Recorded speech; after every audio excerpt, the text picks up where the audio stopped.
અમારો જે સરપંચનું ઘર બનાવ્યું છે ને એ બી ધમકી આપીને ઘર બનાવ્યું છે એ બી એ ઘોડી ગામના વતની છે અને બૈડીમાં આવીને ગૌચરમાં ઘર બનાવ્યું છે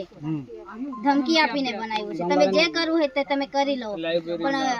તમે ગાંધીનગર પહોંચશો ને તો બી અમે કઈ નહીં અમારું કોઈ નહીં કોઈ બગાડી શકીએ ત્યાં લાઇબ્રેરી બનાવવા કહેતા હતા લાઇબ્રેરી નથી તभी તે બનાવ્યું નહીં ને પાછા કહેતા કે પંચાયત બનાવવાની છે અહીંયા પંચાયત નહીં બનાવીને એમનું પોતાનું દુકાન ખોલીને બેસી ગયા છે અહીંયા દુકાન ક્યાં બનાવી? અહીંયા ગોચરમાં ગામને ત્યાં રસ્તા પર જ બધું જ વેચે છે બધું એટલે બિયર કટર બધું જ વેચે છે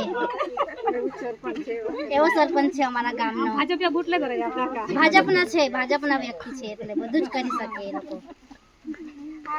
એ બાબતે તમે કોઈને જાણ કરી? ના. અમારા સરપંચ જ આવું કરે પછી કોને જાણ કરવા જવાનું આગળ તો કોઈને ચાલે નહીં. આગળ તો કોઈને ચાલે નહીં પછી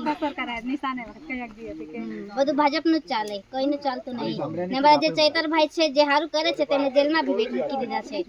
હવે તે નીકળશે ને તો ભાજપના જેલમાં જશે